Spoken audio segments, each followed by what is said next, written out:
माँ तो माँ होती है, रुला देने वाली एक हिंदी कहानी। माँ तो माँ होती है, रुला दे। हेलो माँ, मैं राजू बोल रहा हूँ। कैसी हो माँ? मैं ठीक हूँ बेटा। ये बताओ तुम और बहू दोनों कैसे हो? हम दोनों ठीक है माँ। आपकी बहुत याद आती है। अच्छा सुनो माँ, मैं अगले महीने इंडिया आ रहा हूँ तुम्हें लेने। क्या? हाँ माँ, अब हम सब साथ ही रहेंगे। नीतू कह रही थी माँ जी को अमेरिका ले आओ, वहाँ अकेली बहुत परेशान हो रही होगी।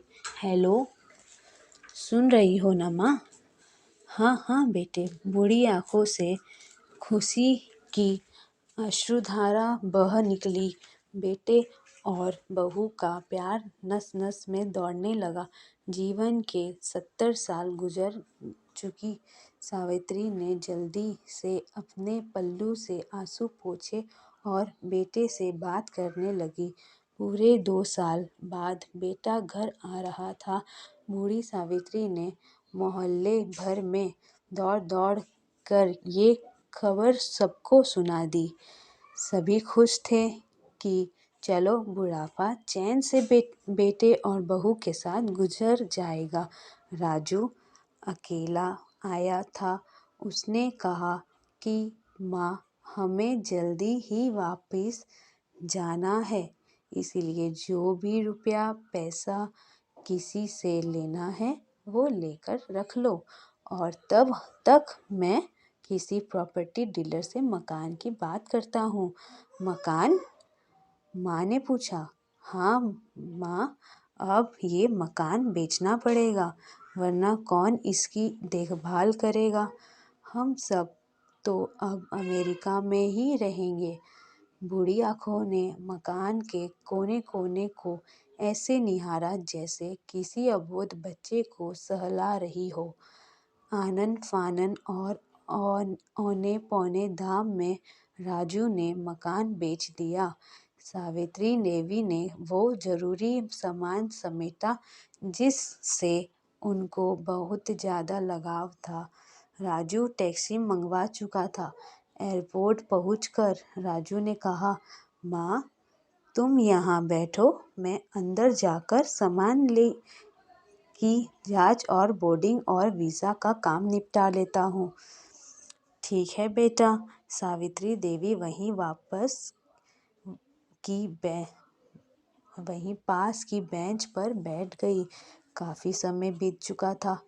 बाहर बैठी सावित्री देवी और बार बार उस दरवाजे की तरफ देख रही थी जिसमें राजू गया था, लेकिन अभी तक बाहर नहीं आया। शायद अंदर बहुत भीड़ होगी सोचकर बूढ़ी आंखें फिर से टकटकी लगाए देखने लगी। अंधेरे हो चुका था। एयरपोर्ट के बाहर गहमाहमी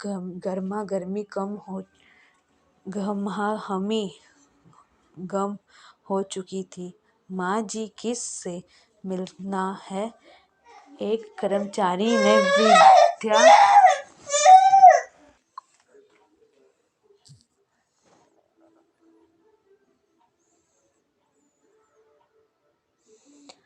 अंधेरा हो चुका था। एयरपोर्ट के बाहर गहमागहमी कम हो चुकी थी। माँ जी किस से मिलना है? एक कर्मचारी ने वृद्धा जी से पूछा। मेरा बेटा अंदर गया था टिकट लेने, वो मुझे अमेरिका लेकर जा रहा है, सावित्री देवी ने घबरा कर कहा। लेकिन अंदर तो कोई पैसेंजर नहीं है। अमेरिका जाने वाली फ्लाइट तो दोपहर में ही चली गई। क्या नाम था आपके बेटे का? कर्मचारी ने सवाल किया। राजू। सावित्री के चेहरे पर चिंता की लकीरें उभर आई। कर्मचारी अंदर गया और कुछ देर बाद बाहर आकर बोला, माँ जी, आपका बेटा राजू तो अमेरिका जाने वाली फ्लाइट से कब का जा चुका है। क्या? वृद्धा की आंखों से आंसुओं का सैलाब फूट पड़ा। बूढ़ी माँ का रोम रोम कांप उठा। किसी तरह वापस घर पहुंची तो जो अब बीत चुका था। रात में घर के बाहर चबूतरे पर ही सो गई। सुबह हुई तो दयालु मकान मालिक ने एक कमरा रहने को दिया। पति की पेंशन से घर का किराया और खाने का काम चलने लगा। समय गुजरने लगा। एक दिन मकान मालिक ने विद्या से पूछा, माँ जी, क्यों नहीं आप अपने किसी रिश्तेदार के यहाँ चली जाएं? अब आपकी उम्र भी बहुत हो गई, अकेली कब तक रह पाएंगी? हाँ, चली तो जाऊं, लेकिन कल को मेरा बेटा आया तो यह फिर कौन उसका ख्याल रखेगा? आँख से आंसू आने लग गया। दोस्तों, नमस्कार दोस्तों, अगर हमारी स्टोरी पसंद आए तो प्लीज़ हमारे चैनल को सब्सक्राइब, शेयर एंड लाइक ज़रूर कीजिए। तो हम बहुत मेहनत करते हैं, तो प्लीज़ एक सब्सक्राइब तो ज़रूर बनता है।